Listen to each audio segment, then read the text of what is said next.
Wild night of baseball last night with shakeups in both the American League and the National League wildcard races. We'll break it all down and more on this episode of First Pitch.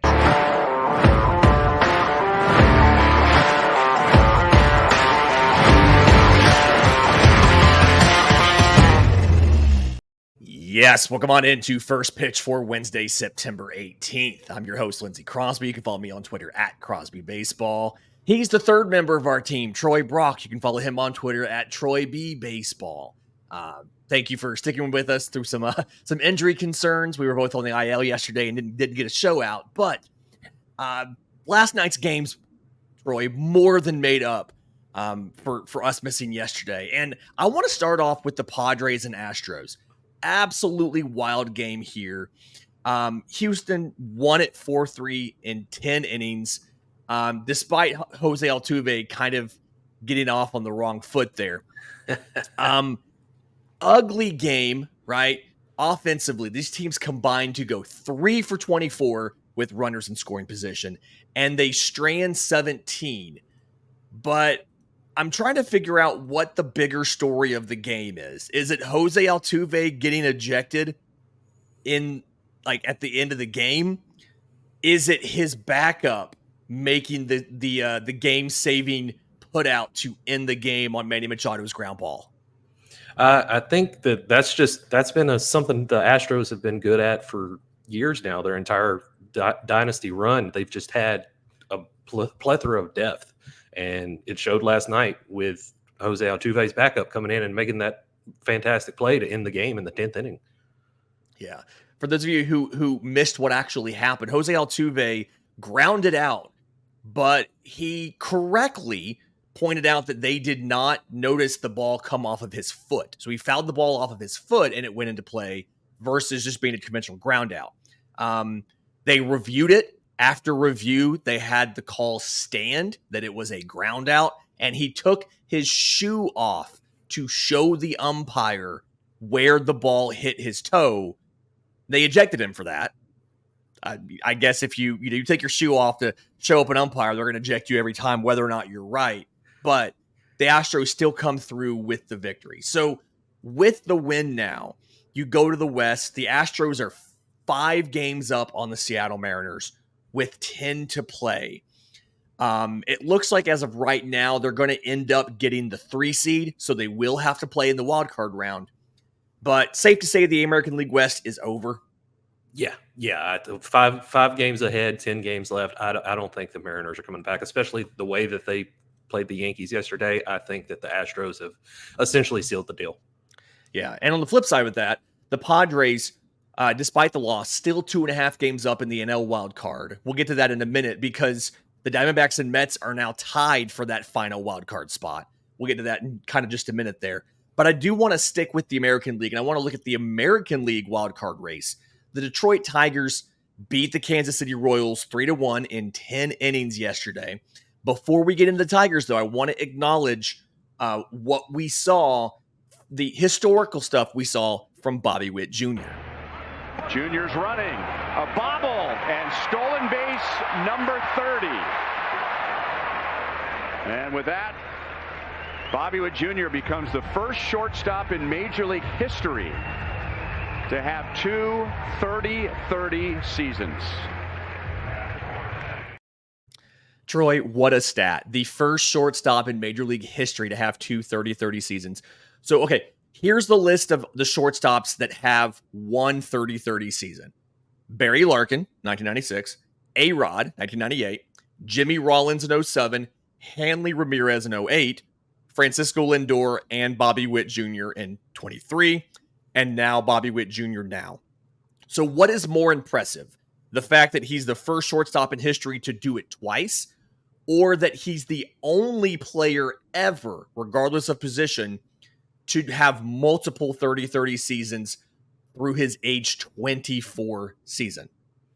I think with just that list you named off, I think that the first shortstop ever to do it twice is more impressive, in my opinion. That's insane. I think that if Francisco Lindor would have gotten off to a better start this season and been healthy down the stretch, he may have joined Bobby Witt Jr. on that list of shortstops to do it twice. But Bobby Witt Jr. being the first shortstop to do it twice, that's just insane. And at only 24 years old, there is so much more to come from Bobby Witt Jr. Yeah. On your note there, Lindor has 31 homers. He has 27 stolen bases, but he is out with the back spasms. We do not know when he's going to come back. And when he does come back, we don't know he's going to be able to run enough to pick up 3 more stolen bases between now and the end of the year. So that could be it. But the real reason I wanted to talk about this game was to talk about the Detroit Tigers. They've been one of the hottest teams of the second half. They are now just a game and a half out of that final wild card spot in the American League. They're a game and a half behind the Twins, 3 behind the Royals. And they're doing it really kind of like they've gotten a lot of great contributions from a lot of their youngsters. Parker Meadows is a guy that was atrocious to the year. They sent him down. They brought him back up briefly. I think it was in May. I don't think he got a single hit that entire time he was up in May. He went back down. He came back in in July. Looked okay, but they sent him back down. Since he came up on August 3rd, this is a stretch of 37 games. He started 36 of those. He's batting .306, 24 runs, 22 RBI, only has 1 homer, but he's stolen 5 bases. He's also picked up 8 total extra base hits in that span, and he's doing all of this out of the 9 hole. So he's producing from the bottom of the lineup and turning things over. Is this Tigers lineup with all of this youth, with your Colt Keith, with your Parker Meadows and all of that, is this a lineup that you could see possibly contending for the division next year? Or are they looking at this is more of this is going to be a wild card contending team next year? With the way the American League Central is played out just yearly, I think that it's 100% a lineup that could compete for the division next year. All of them having another year. It's a young lineup. All of them having another year of experience under their belt will work wonders for them and just make them that much better next year. Yeah. Looking at last night's lineup, kind of going through this, I want to say 7 of these 9 guys are within 2 years of service time. It's Josh Young came in as Jace Young came in as a pinch hitter last night, but Matt Vierling's not been up incredibly long. Riley Green's looking on, I think maybe coming into his 3rd year next year. Parker Henry Malloy is still new. Colt Keith obviously was this year. Spencer Torkelson is on his 2nd year. Trey Sweeney came up just a couple weeks ago when Javi Baez got hurt. Dylan Dingler at catcher was promoted just recently, and then Parker Meadows. So incredibly young lineup. You can see the youth in some of these stat lines. Malloy's batting .208. Young's batting .214. Dingler's still batting .123 at this point, but we've seen so many instances this year of these young players struggling at first with that transition from AAA to the majors, which has never been as large as it is right now. And then they turn around and they just start raking in the second half. And I think Parker Meadows and the stat we just gave is a great example of that. Bonus question for you. Do you think the Tigers are able to pass the Twins and get that final wild card spot? I do think so. The Twins, they've dealt with a lot of injuries as your Braves had this year. And they're, even with Byron Buxton and Carlos Correa back for the last 12 games or so, they're still really working them like catchers. They're giving them days off in day games after night games. They're not going to play every day down the rest of the way. And I think that might hurt them. I think it's good to try and keep Buxton and Correa healthy, but I think in the long run, it's going to hurt their playoff chances, and that the Tigers can pass them in the wild card race. Minnesota still has 2 against Cleveland, 3 against Baltimore for their tough matchups left. Detroit has 1 more against Kansas City, and they play the Orioles 3 times. They took 2 out of 3 from Baltimore last weekend. And speaking of Baltimore, what is up with the Baltimore Orioles right now? They got blanked 10-0 by the Giants. This wasn't all the Orioles being bad. Blake Snell was phenomenal. 6 innings pitched, 1 hit, 2 walks to 10 strikeouts. But the Orioles are 3-7 in their last 10 games. They're now 4 games back in the American League East with only 11 games to play. I think, safe to say the American League East is over. The Yankees are going to win the division. Yeah, I agree with that. Yeah, but What does Baltimore need to do to maintain their position in, I mean, if nothing else, and even in the wild card? They are up 4 games on Kansas City for the top wild card seed, but like, what do they need to do to maintain in the wild card and have a chance of winning when they get to October? They have to figure out their pitching. Their pitching has been an issue for them in the second half of the season. In the first half of the season, they ranked 6th in baseball in team ERA with it was somewhere around 3.60, and now they're 21st in baseball in the second half of the season in team ERA. Gross. Yeah, That is absolutely gross. it's been a massive drop off. Yeah, and like, you look at right now, you have your rotation is just one of those where you've got hurt guys, right? Grayson Rodriguez is still out. Obviously, you're not getting Kyle Bradish back. You're not getting John Means back. You're not getting Tyler Wills back. They've all got they all come back from Tommy John, and so it's Corbin Burns, prospect Cade Povich, Dean Kramer, Zach Eflin. They sent Rogers down to AAA soon after that trade from Miami. Albert Suarez got the start last night and wasn't really good. 3 1/3 innings, 4 runs on 6 hits. He took the loss. Craig Kimbrell didn't help out. Pitched in a non-save situation in the 9th inning, and gave up 6 runs on 3 hits and 2 walks in 2/3 of an inning. Pushed his ERA on the season to over 5. So just absolutely torched there. I know there's a thing about closers in non-save situations, but that's incredibly surprising. I do think, along with the pitching, your other concern, if you're Baltimore, you're getting the production you need from your top guys, right? Gunnar Henderson's batting .280. Adley Rutschman took a step back. He's still batting .250. Anthony Santander, 40 home run season, although he's only batting .240. But so many of your deadline moves and your call-ups aren't working out. I mentioned Rogers already getting sent down, but Eloy Jimenez was your DH last night. He goes 0 for 2. He gets pulled for Heston Kjerstad, and guess what? Kjerstad goes 2 for 2. Maybe you should have just had him DH the whole time. But Kobe Mayo was called up to play. He played for both first base and third base last night. He goes 0 for 2. He's pinch hit for by Jackson Holliday in the 8th. Jackson Holliday goes 0 for 1.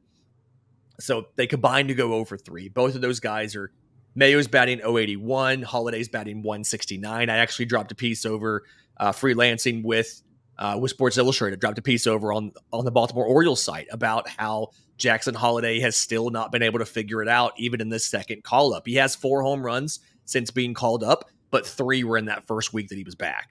And you're in a situation, they just don't have any other options. Their depth is starting, between the trades and between injuries, they're just starting to lose their depth that they had in the infield. It's right now Ramon Urias is on the IL with a sprained ankle. Jorge Mateo had elbow surgery. He's out for the year. Jordan Westberg has a fractured hand.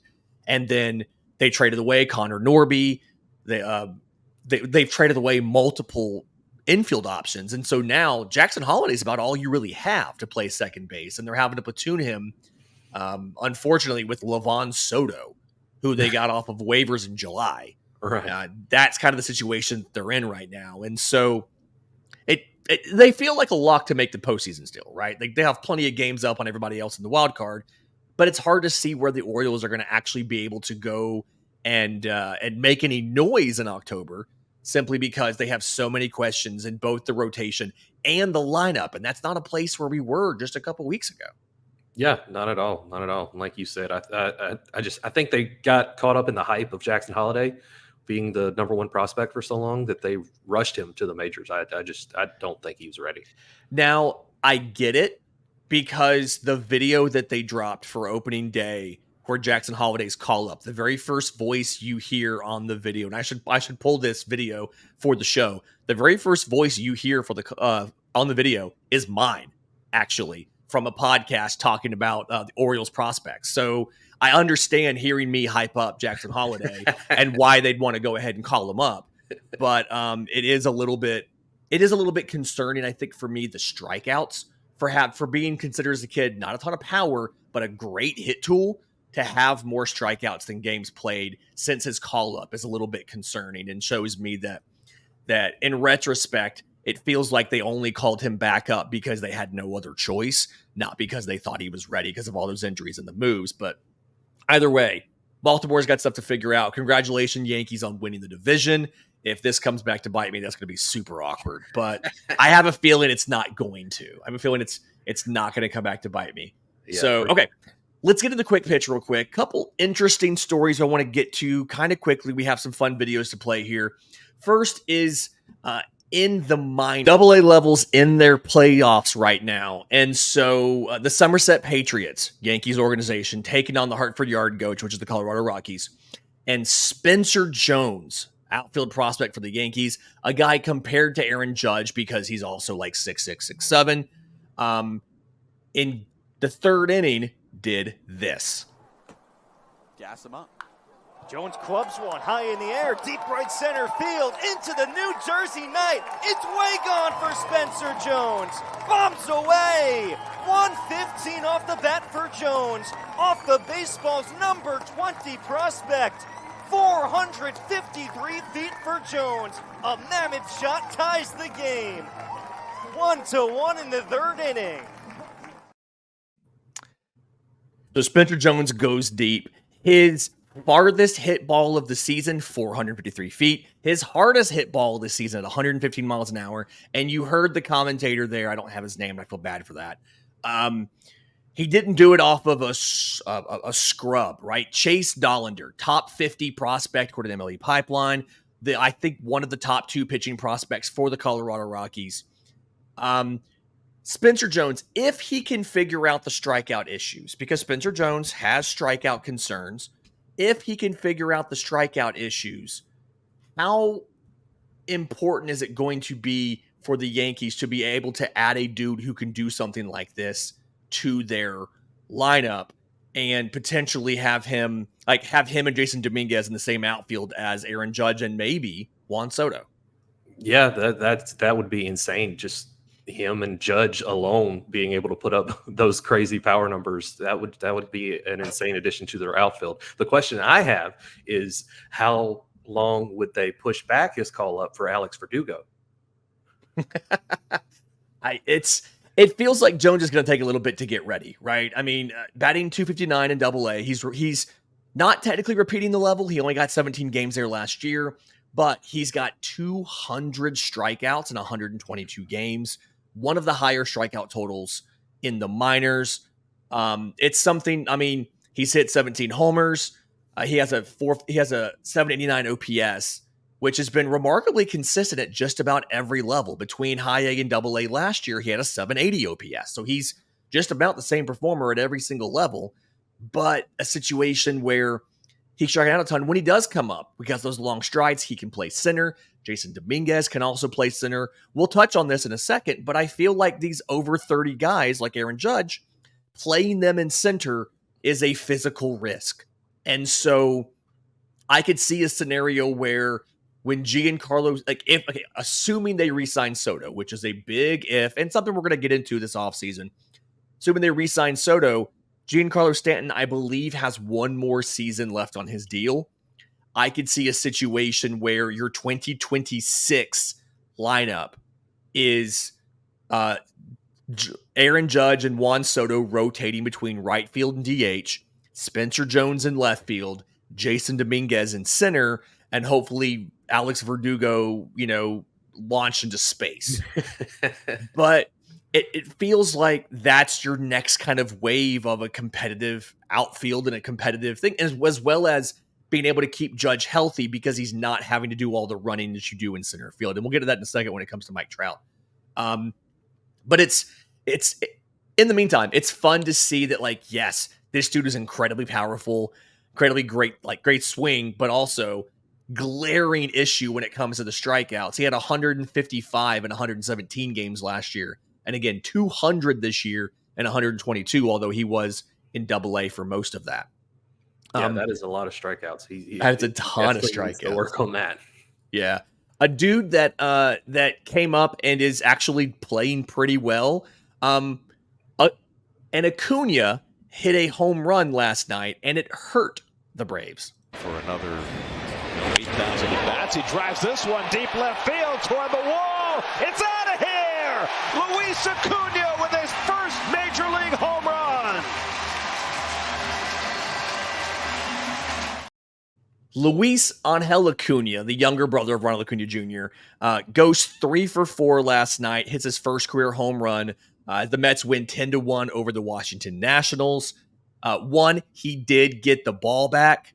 The fan that caught the ball got it back to the team. There's a picture of Acuna with the ball in a, already authenticated in a little holding case. So he got the ball back.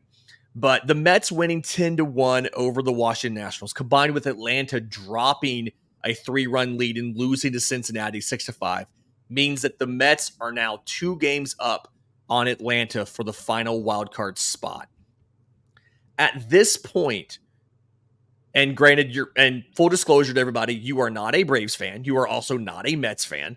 At this point, does it feel like the Atlanta Braves are going to make the postseason? Because going into yesterday's games, Fangraphs gave them better odds of making the postseason than they did the Mets. Yeah, I think that the way the Mets have just turned it on down the stretch with the power of Grimace, I think that is going to propel them into the playoffs. And Atlanta Braves have gone cold really at the wrong time. Their best hitter on the season has just disappeared in Marcell Ozuna. And I think that the Mets are going to take that final wild card spot. Yeah. So re-upping the playoff odds as of this morning, the Mets are now up to 71.1% to make the postseason.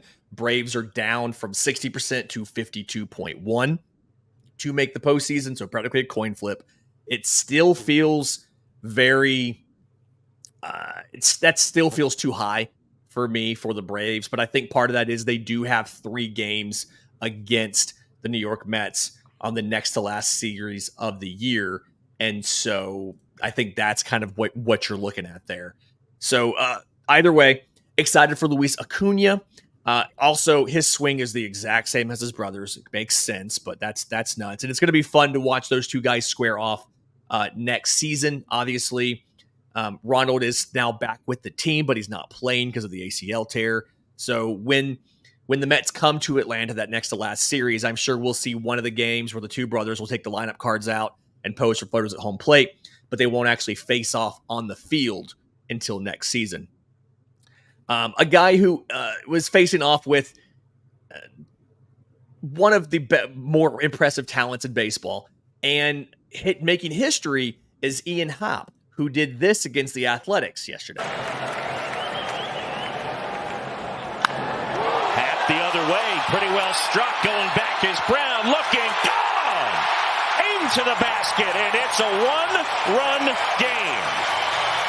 Opposite field homer for Ian Happ, his second of the night, and he matches his career high with number 25. Don't see him hitting.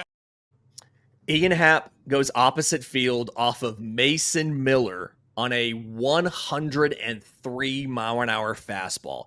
It is the fastest pitch hit for a homer in the pitch tracking era. So since 2008. What's more impressive, that he hit 103 for a homer at all, or that he did it opposite field? Yeah, I think it's hitting 103 for a homer at all, especially since that's the fastest pitch to be hit for a home run. He was able to catch up with it. He was obviously a little late on it. He hit it the opposite way, but just being able to catch up with it at all, and where the pitch was, it was up. Catching up with a 103 mile an hour fastball that high up, that's crazy. It absolutely is. I had a note the other day. I was doing on the Braves Today Substack. I was doing something about pitcher locations and things like that. And one of my big takeaways was there's been 20 middle fastballs thrown at 102 or harder this season, and none of them have even been a hit, never mind a home run. And so I may have to finally, if I can confirm that was in fact in zone 5, middle, I may have to update my stats there. Okay. Moving, we touched on this a second ago, but center field, Mike Trout met with reporters the other day and talked about moving off of center field. He's obviously been injury prone the last couple of years. He's played 200. By the end of this season, there will have been 648 Angels games since the start of 2021. He would have played only 266 of those, only 29 this season. And he said, quote, "My goal is to be in that batter's box in the field every single day. Whether that's moving to a corner or DHing more, that's something I'll leave up to the front office to come up with a plan. Where I'm at and what's happened in the last few years," and he's referring to the injuries, "I'm definitely going to try to explore every option that can keep me out there." I think we're both probably in agreement. I'm going to go on a limb here and say, yes, this is absolutely a good idea. Why do you think it's taken so long for the player and the team to both say, hey, we need to do something to minimize the wear and tear on your legs from playing center field? As far as the player, I'm not really sure. It's probably the competitor in him that just wants to prove that he can still play center field at a high level. As far as the team goes, they have made questionable decisions for a while now. And one big glaring one being not trading Shohei Ohtani at the deadline last year, which I 100% think they should have done. But Mike Trout moving to a corner outfield spot or even full-time DHing is the move that needs to be made going forward to keep him healthy and keep their best player and one of, if not the best player in the game on the field for more than just 29 games. Yeah. Mike Trout, when he started this year, I remember he homered on opening day off of Corbin Burns, and we're all like, oh man, this is the Mike Trout resurgent year, and he barely played. Yeah. And this is something I think people, because he's been hurt so much, I think people forget. We have short memories. I think people forget how good Mike Trout has been. He's won 3 MVP awards. He was a unanimous Rookie of the Year. He has 4 other second place finishes in MVP, as well as a 4th, a 5th, and an 8th. He's legitimately. Also, he wasn't an All-Star in 2020. Although I just realized after I said that, nobody was an All-Star in 2020. So never mind there. But yeah, it's just something where he's been. From his first full season, he's been one of the greatest players in baseball history. But again, he's only played 266 games in the last 4 full seasons. You got to do something here.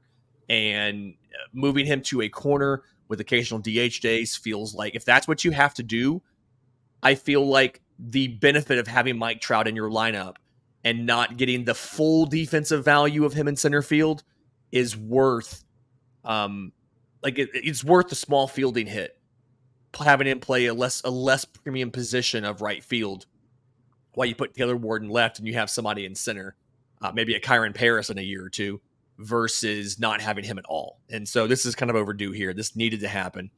A guy who we also have seen DHing all year, Shohei Ohtani, hits a home run last night in the Dodgers' 11-9 loss to the Miami Marlins.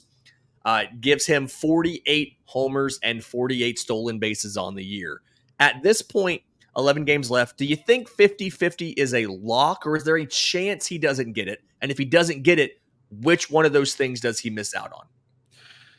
I think it's a lock. I think that even with the cold stretch that he experienced in Atlanta with no home runs in Atlanta, I think he can still get 51 with both, if not another stolen base or 2 on top of that. But I think he's going to get 50-50.